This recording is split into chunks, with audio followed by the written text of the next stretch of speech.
Thanks to you guys handing out. We never know in the holidays how many we're going to have, so we're grateful for those who pitched in and helped. We got just a few more being done to help. We're in the book of Proverbs, and because we have holidays and different people at different times, a couple of things I want to repeat, and we'll probably even mention this on Sunday. But the first one, and this was in our bulletin this last week, when I was in school in Memphis, they made an announcement that Carl Burkeen was going to be speaking at Highland Street on spirituality. And in the 70s and 80s especially, Carl Burkeen and Paul Faulkner were primarily known for doing marriage seminars and just did a great job and just taught a whole lot of people in that context. But we went and listened to him, and one of the things that he talked a lot about was the importance of just what he called quiet time. And he said this is different with different people, but he said, in my house, he said, I tend to get up an hour before my wife does. Anyone not have an outline? We got some more coming in. Just cover everybody. Kelly needs one on the far side. That's why we have a track guy doing the relay. He'll get you there. But he just mentioned, he said,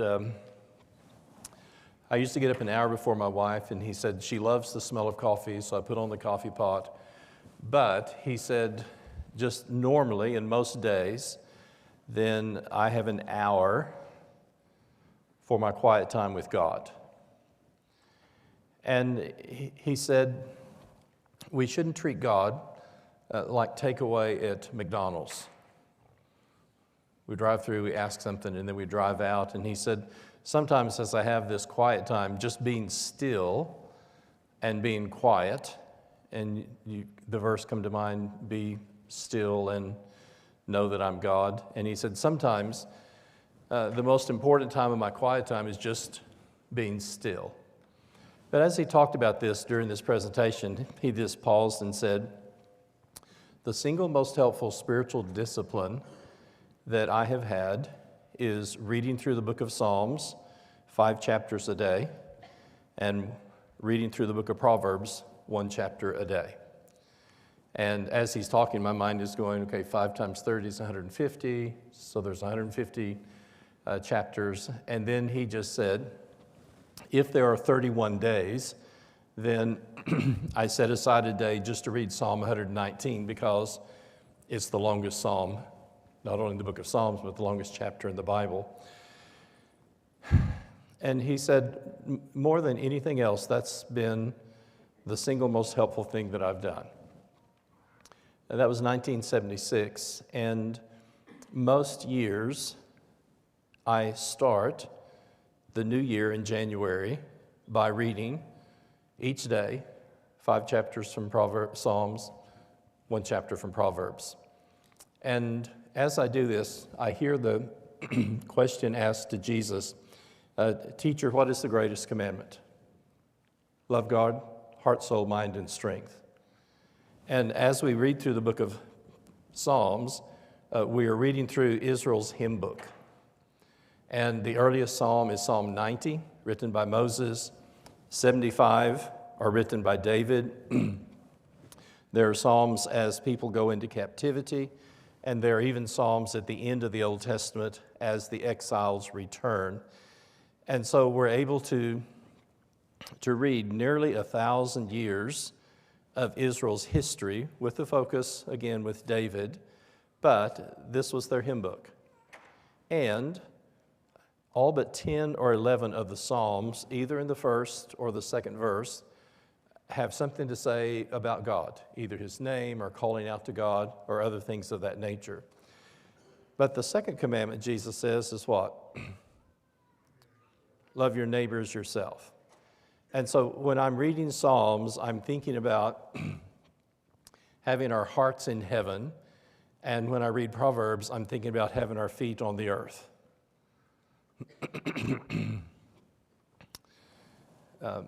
Being raised by Dust Bowl survivors, Our grandmothers especially always had little things to say to us. My great-grandmother would say, marry in haste and repent in leisure. And then my grandmother would say, you know, there are some girls that have the looks of a model, but the maternal instincts of a mannequin.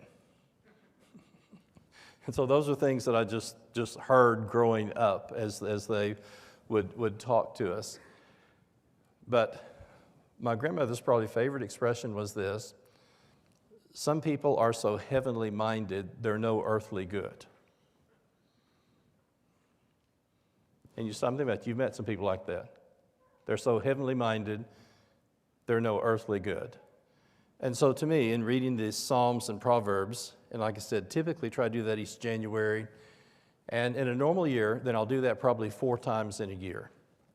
And just take this time to listen to the hymns of Israel and then be faced with the challenge of what does it mean to walk with, and we're going to refer to her as Lady Wisdom, and what does this look like in terms of our lives? I mentioned Kevin last week, and so we'll leave him out this time. But we have some dear friends, including one is my son, but we have some other friends who have 4 boys. And you stop and think, what's it like when you raise 4 boys, and then all of a sudden one of them gets married, and then the second one gets married, and then now all 4 of them are married. And I say this politely, don't get your knickers in a knot over this. But there's some things that I would say to my daughter that I'm not going to say to my daughter-in-law, just by way of just life. And as I've said, we err on one of 2 things sometimes. Sometimes all of us had said something when we should have just bit our lip and not said anything. And we regretted that we said it. And then at other times, something should have been said, and we don't say anything at all. Wisdom has a broad range of applications, and as we think about this and listen about this, then here's the expression from the very first night.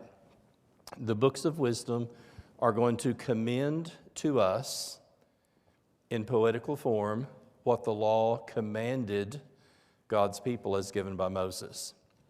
So tonight, I want you to turn to, we're going to read the first paragraph again in chapter 1, 1 through 7. And as we noticed when we looked at this, words of a feather flock together. And listen to the synonyms, listen to the terms that are used when wisdom is spoken of. The Proverbs of Solomon, son of David, king of Israel, that men may know wisdom and instruction, understand words of insight, receive instruction in wise dealing, righteousness, justice, and equity, that prudence may be given to the simple, knowledge and discretion to the youth. The wise man also may hear and increase in learning. The man of understanding acquires skill to understand a proverb and a figure, the words of the wise and their riddles. And so, from the very beginning, we're told the book of Proverbs is addressed to specifically young men, and they're a major part of the audience that's there. And the term simple, in my translation, might be translated more like the immature, maybe even naive is close to this. And in contrast to the simple, and we'll see this later in the book, the fool is mentioned an awful lot by way of contrast. And a fool is a person who hears and knows, but doesn't listen. And they will just continue to do the same thing and make the same mistakes, and will just firstly not listen to wisdom at all. And then you're going to hear wise men and men of understanding. The motto, the theme that's going to flow through the wisdom literature, the fear of the Lord, 1:7, is the beginning of knowledge. And here it comes: fools despise wisdom and instruction.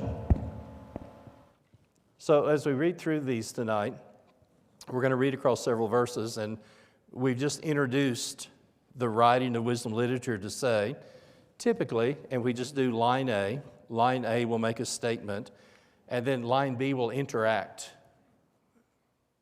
with the first one. And so sometimes you'll hear a statement in line A, and then in the second line, it may be like a synonym and say something very similar. Secondly, it may kind of extend the thought through a metaphor or a phrase of some kind. But a lot of times in Proverbs, and it's typically done where he'll use the word but, and so the line will go this way, and then the thought will go the other direction. And you see this in chapter 1 and verse 7. It's going to start in one direction. The fear of the Lord is the beginning of knowledge. And he doesn't use the word but notice the contrast. Fools, and you go the opposite direction, despise wisdom and instruction. So what we want to look at tonight, we're going to start in chapter 2.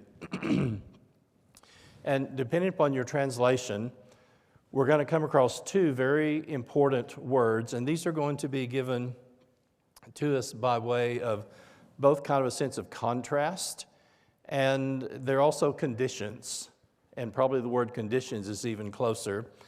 And so what we're going to have is a series of propositions, and the word if is used, and it'll be if this, and if this, and if this, and if this. And then we're going to find, and in my translation, as we go through this chapter, there are 4 then. Okay? If this takes place, then this is going to follow. If this takes place, then this is going to follow. So I want us to read the first 4 verses of Proverbs chapter 2. We noticed last week, in this first 9 chapters, which is kind of a unit, the reoccurring term is over and over, my son, my son. And depending upon your age and depending if you saw the movie, I read this and I hear Daniel's son. And here is this comment from an older man to a younger man. And all through Proverbs, you're going to keep hearing, oh, my son, my son. And this is going to be kind of the metaphor and the extension of thought that's going to run all the way through these first 9 chapters. So here we are, Proverbs 2 and verse 1. My son, if you receive my words, treasure up my commandments with you, make your ear attentive to wisdom, incline your heart to understanding. Verse 3, if you cry out for insight and raise your voice for understanding. Verse 4, if you seek it like silver and search for it as hidden treasure. And these conditions of wisdom that are given in the second chapter will start with each of these conditional things. And we're going to hear a lot of parallels to this in the ministry of Jesus. If any man would come after me, let him deny himself. What will it profit a man if he gains the whole world and loses his soul? And Jesus is going to teach in this format a lot. But I want us to go, if you have the outline, and we're going to start this description. And some of the older translations, older writers will refer to her, and it's a lady, it's personification. It's a figure of speech. I've read a lot where people call her Dame Wisdom. I prefer just to call her Lady Wisdom. And as we go through these opening 9 chapters, and this is one of the closing statements tonight, wisdom is personified through the figures of 2 women. And as we notice in chapter 1, Lady Wisdom, she is at the streets of the city. She's at the gates of the city. She's in the marketplace. And she is raising her voice. And I'm going to use the word soliciting. Lady Wisdom is soliciting people to listen and to come to her.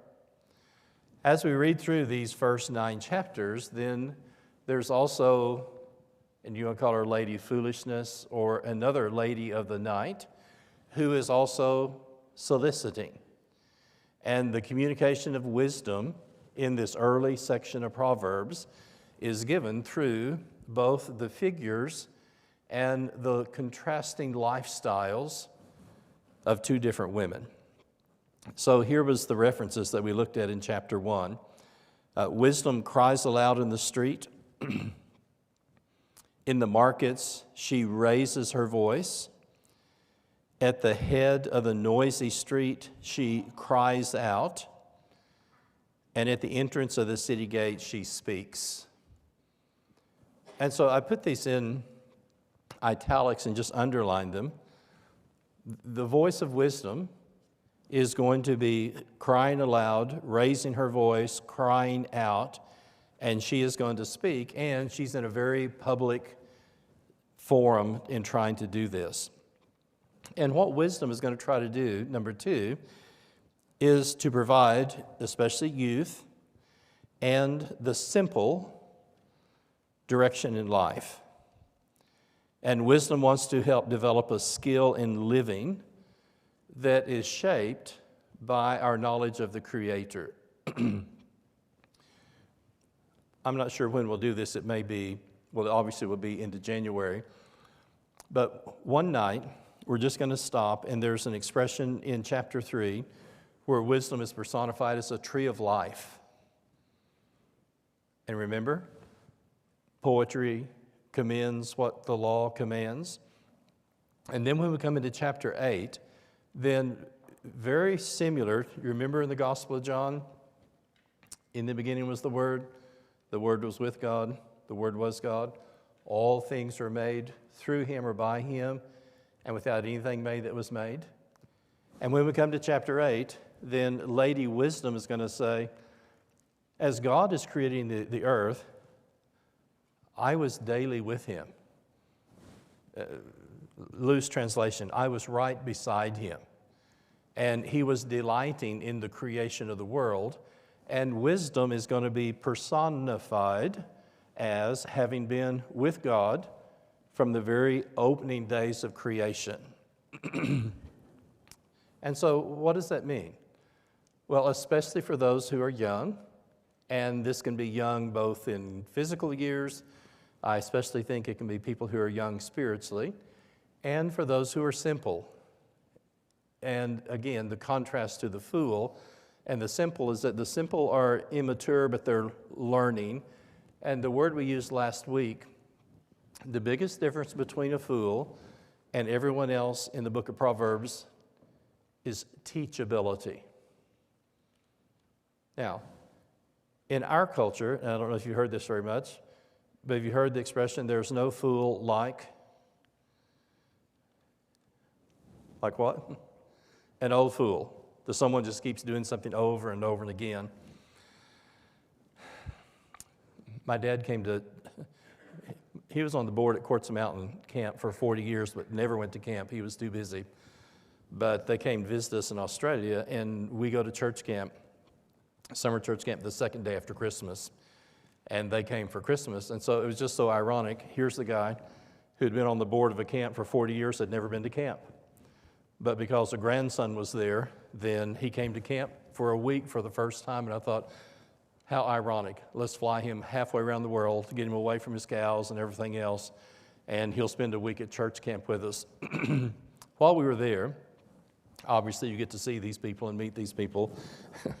We will leave his name out because people in Australia listen to this. But my dad talked to me one day and he said, see that guy there?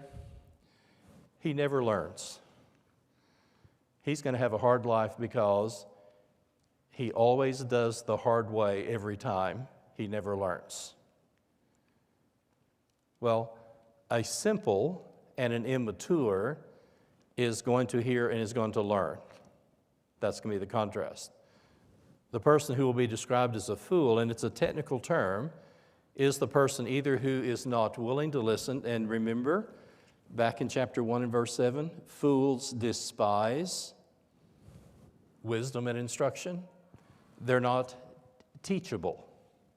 And so what is going to take place is that wisdom wants to develop a skill in living, and here's this word, the line of demarcation is teachability. And then when you notice, a fool will be deaf to the voice and the teaching of Lady Wisdom.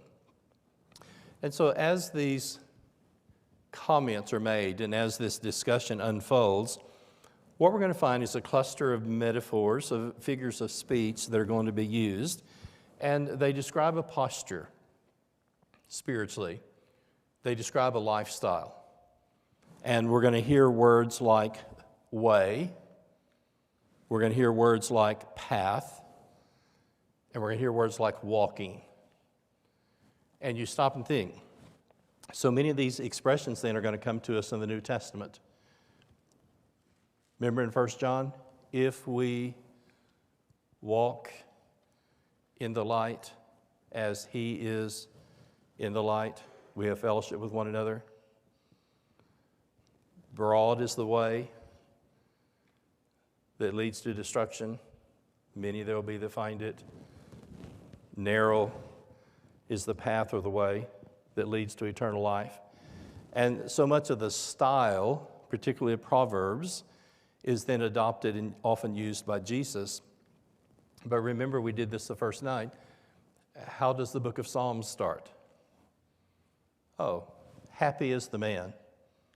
He walks not in the counsel of the wicked, nor stands in the way of sinners, nor sits in the seat of the scoffers. His delight is in the law of the Lord. And so this expression of the way or the walk is something that's used over and over and again. So when you look at Psalms 1:6, the Lord knows the way of the righteous, but the way of the wicked will perish. We're under number 3. Psalm 23, oh, he restores my soul. He leads me, and hear it again, the paths of righteousness. I have taught you the way of wisdom. I have led you in the path of righteousness. And growing up, the whole time I was home, we had 6 to 8 cows that we milked by hand. And being the oldest son, it was my job to go out in the pasture and bring them in.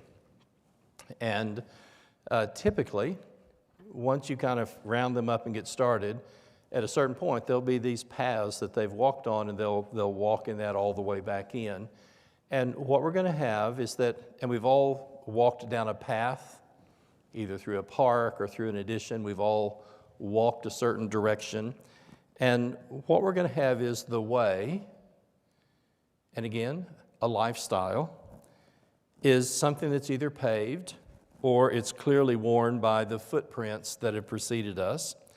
And over and again, as we walk on a path, then we will come to a fork in the road.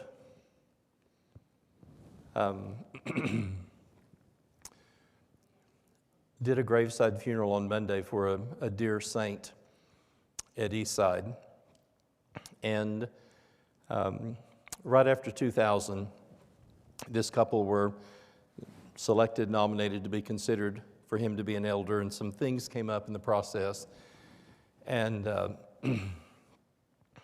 they eventually withdrew their name from the process and didn't finish it up for good reasons on both sides. And they had been with us, I don't know, maybe 4 or 5 years. And you watch what is going to happen. Not knowing them well, I thought, okay, here's someone, and to some sense, they've had their feelings hurt, things haven't gone their way, and they're going to do one of two things. And what is it? Well, some people are going to take the bat and ball and go home, and they're going to leave and, be a victim or something. And they chose not to do that. And I talked with Will a couple of times after this happened, and very soon after this, he said, we had a couple in California who were sending Bible correspondence courses to prisoners. And I'm going to write to them and find out, how did they do that? What did they do? How was the process of that? And he said, for the time that I might have spent being an elder, I'm going to invest that time in sending Bible correspondence courses to prisoners. Well, they not only got started, we had Monday night at the Master. I'm totally out of date. But the last time I checked, and what a cute couple name, Will and Lil. They had these long Willandria or something else, and everyone just knew them as Will and Lil. The last count I had is that they had sent 20,000 Bible correspondence courses to prisoners or their families. And like I said, I'm way out of date. And the young man is doing it. He said, we have 5 of these huge notebooks that have applications. It's probably closer to 30,000 Bible correspondence courses were sent to prisoners or their families. What happened? They're on a path, they're on a way, they come to an intersection, and which way are they going to turn? And all of us will have things in life that are either disappointments, sometimes they'll be tragedies, and as we start walking in the path and in the way of wisdom, just because we started 5, 10, or 30 years ago doesn't mean we'll still be walking that path 5 or 10 years later. And a part of what Proverbs does is give us instructions and to listen to, and again, we're going to call her Lady Wisdom as we're walking through this path. When you look at number 1, and I just read this earlier, but let's just look at each one of these. Here are these first 3 conditions of the process of wisdom that's described.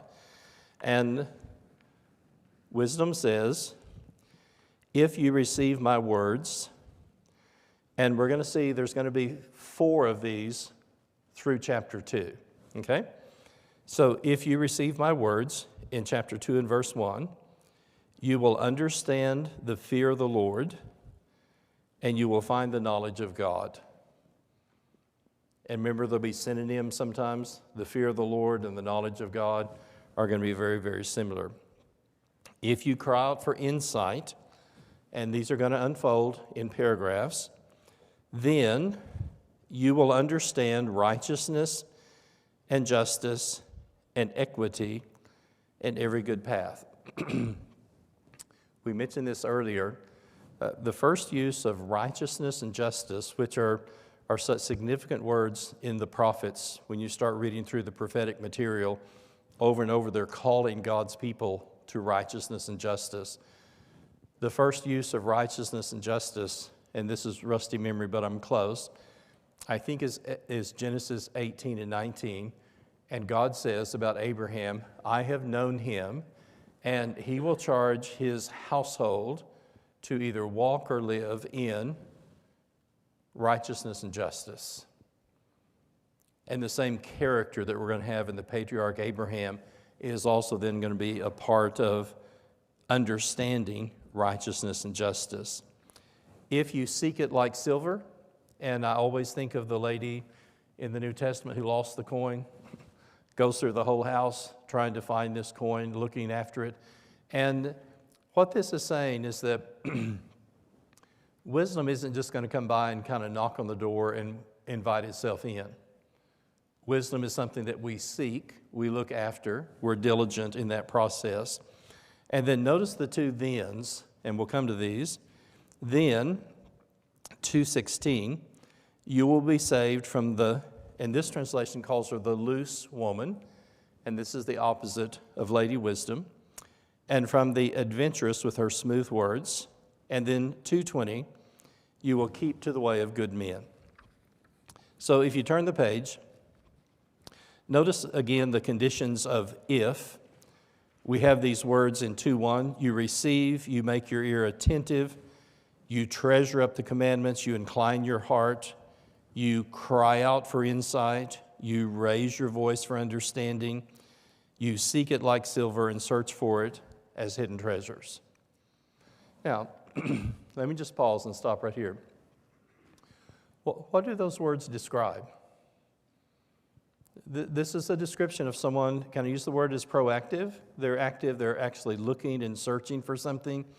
And this is a silly statement, but I still think about this. wisdom is not perceived as kind of sitting in a rocking chair and just sitting back and forth and hoping and waiting for something to happen. Wisdom belongs to those who have a focus, they have a desire, there's a sense of wanting to seek and to find something. And if you look at verse 5, I want to just read 5 down through 9, because this is the first of these conditions. If you do these things, then here's what's going to take place. And the first one is, you will understand the fear of the Lord, and you will find the knowledge of God. For the Lord gives wisdom, and from his mouth come knowledge and understanding.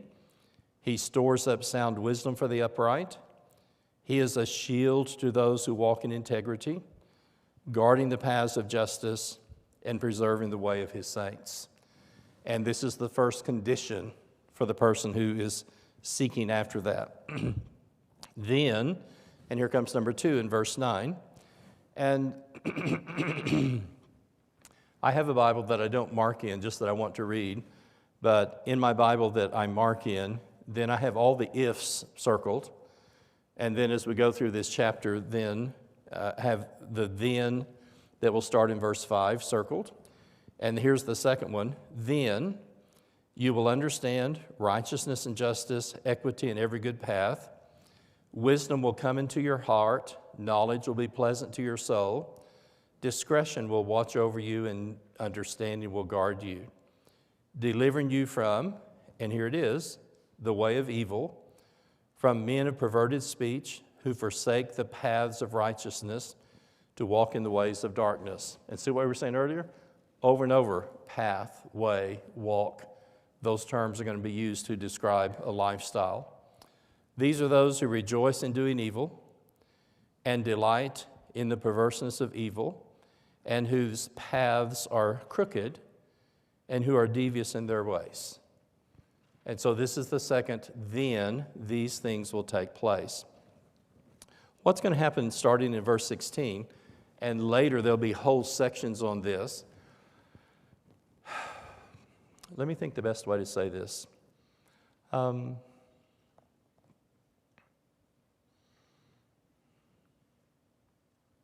me do it this way. Lynn McMillan came and visited us 3 times while we were in Sydney and gave family seminars. And one of the things that he talked about, and of course, he'd done family and marriage counseling for many, many years. And the last time he talked about it, he said, I have counseled 600 couples who have had an affair in the marriage. You kind of start thinking, okay, I don't know if I want to be involved in that many tears, but he said, I've counseled 600 couples in which there has been an affair with someone else in the marriage. He said, to date, 4 of them have been purely physical, and the other 596 started off as kind of a casual, emotional relationship, and they met at the water fountain, or they worked back, or something happened. And he said, out of these 600 marriages, only 4 I would just put down to pure lust, and the others, it was just this innocent process that they became emotionally involved and later became physically involved. Well, you listen to that, and especially for those of us that are men, none of us are exempt from that. And this third then, it will be described in terms of the loose woman, and the loose woman is going to forget the covenant of her youth, which is such an interesting description. And notice this, verse 16, if you listen to wisdom, here's the third condition. You will be saved from the loose woman and from the adventurous with her smooth words, who forsakes the companion of her youth and forgets the covenant of her God. For her house sinks down to death, her paths to the shades, and none who go to her come back, and nor do they regain the paths of life. And so this is number 3, and it's just going to be a paragraph. And then as we continue to talk about this discussion with Lady Wisdom, This is going to become one of the major topics that's going to be brought up. And let's start preventatively. What are the benefits of a young man figuring this out before he ever gets married?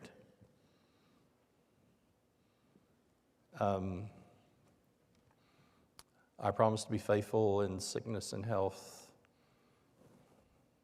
all these different things, till death do us part. Words that are easy to say and harder to live. And the way of wisdom is saying to a young man, you need to be conscious, you need to be aware that as you go through life, you're going to have temptations, both physically and sexually, and you're going to come to that path, you're going to have to choose which way to go. Just something very quickly. If you have scripture, just turn to Malachi. And I always find this very interesting. Here we are in the last book of the Old Testament. And let me see if I can lay my hands on it. I think it's in Malachi chapter 2.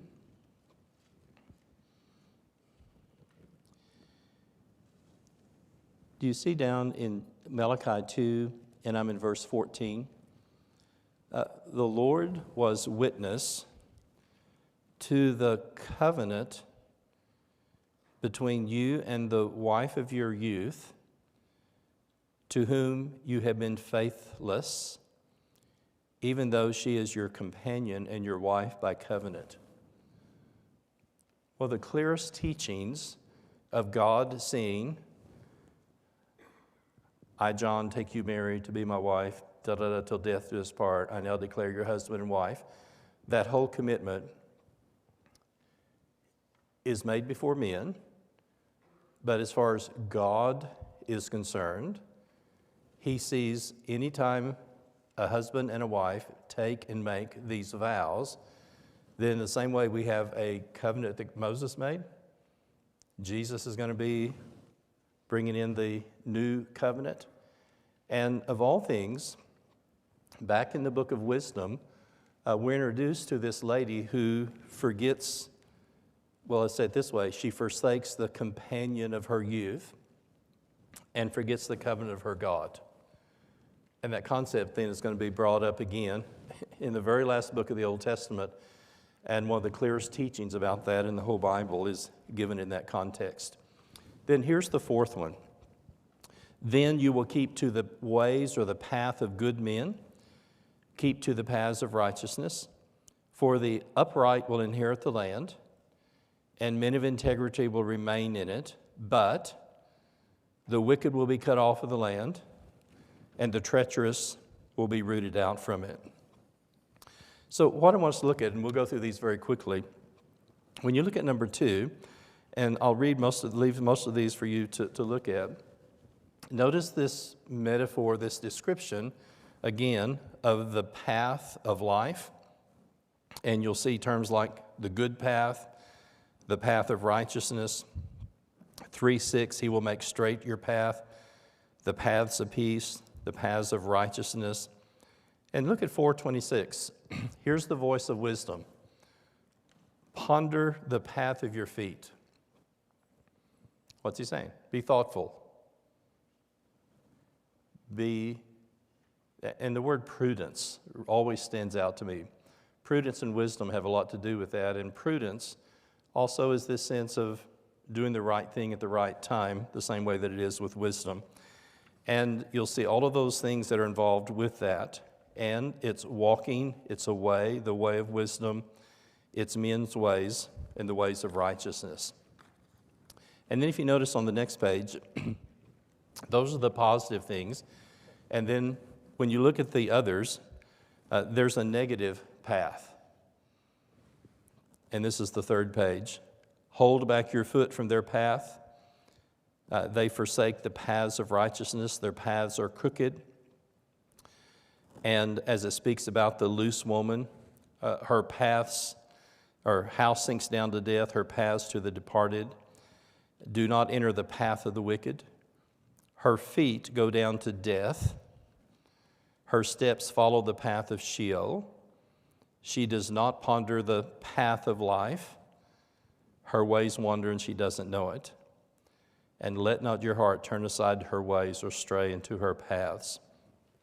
And so, as we go through this second chapter, the word that I always think of is that wisdom involves a certain process. And as wisdom calls out on the street corners and in the market and cries out for people to listen, I don't know how to say this, so help me as I struggle to do this. There are some people who are going to hear the voice of wisdom, but don't have either the focus or the concentration to ever heed and listen what she's saying. And it's not an intention for it to be obscure. It's not trying to make it difficult. But you think about, again, those early ifs, the seeking, the looking, the desire to find wisdom are a part of those conditions. So after chapter 9, I just picked 3 of these. And notice the word walk, which is similar to path and way and walk. Proverbs 13:20. Whoever walks with the wise becomes wise. Notice the but. You're going to go the other direction. But the companions of fools will suffer harm.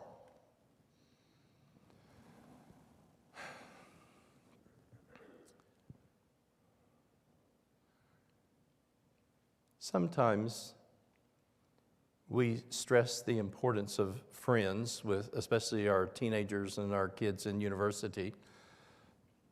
But that process and that influence never ends. And you see examples in Corinthians and other places where evil companions do what? Corrupt good morals. And one of the saddest things to me about reading these is that we know Solomon's going to be primary author, and we saw there's going to be some other people. But what happens at the end of his life? 700 wives, 300 concubines, and they turn his heart away from God. And one of the things that we need to remember is that the need for wisdom doesn't end when we turn 30. Every stage of life, there's a need to listen to these. And wisdom says, whoever walks with wise men becomes wise. 14:2, whoever walks in uprightness fears the Lord, but he who is devious in his ways despises him. And another sample, the righteous who walks in his integrity, blessed are his children after them. So 3 things, not in the thread tonight. Proverbs, wisdom and folly are going to be personified through the figures and the lifestyles of 2 women. And as we go through this, then just notice both of these women are soliciting. Both of these women are seeking people to listen and follow them and their lifestyle. And wisdom is often described as a path, a way of life. And again, I like the word lifestyle. And as we walk into this section and anticipate next week, we're going to be looking at words that have to do with seeking wisdom as a way of life and finding wisdom as a part of our lifestyle. But there's oftentimes conditions, if, and then contrasts. So as I began tonight, I'd just like to encourage you, if you've never read through Psalms, read through Proverbs a month at a time, I would encourage you, and whether you start in January or find some time to do that. And as you do, then learn to listen to the voice of wisdom and seek to walk in her path. Yes, sir.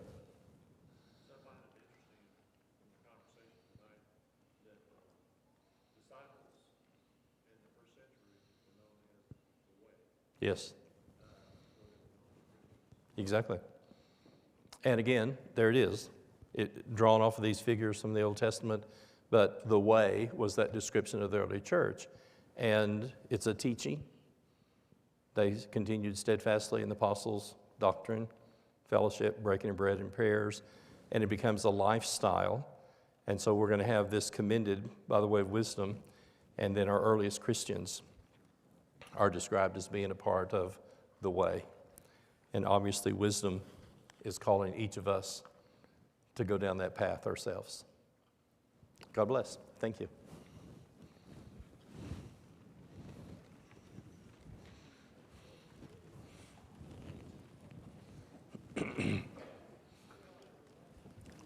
Let's start there. Let me get unhooked.